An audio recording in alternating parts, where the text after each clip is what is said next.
Hey everyone, welcome back to the channel. Today I'm going to explain the entire manufacturing cost flow in the simplest way possible.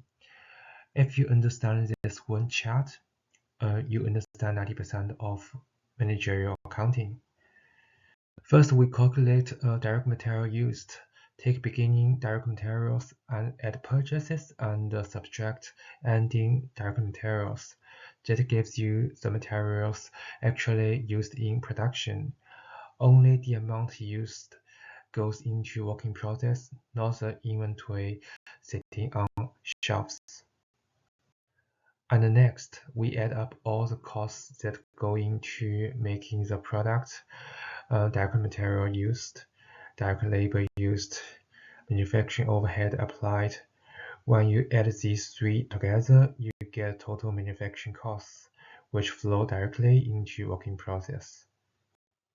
Now let's figure out COGM. Start with beginning work in process as the manufacturing costs we just calculated, and subtract ending work in process. This gives you the cost of the products that were completed during the period. Finished goods move into the warehouse. When they are sold, they become COGS, cost of goods sold. Start with beginning finished goods, add COGM, subtract ending finished goods.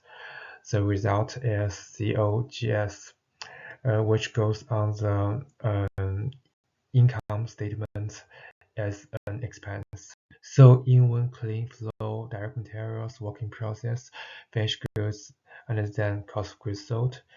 If you memorize this sequence, manufacturing accounting becomes super easy.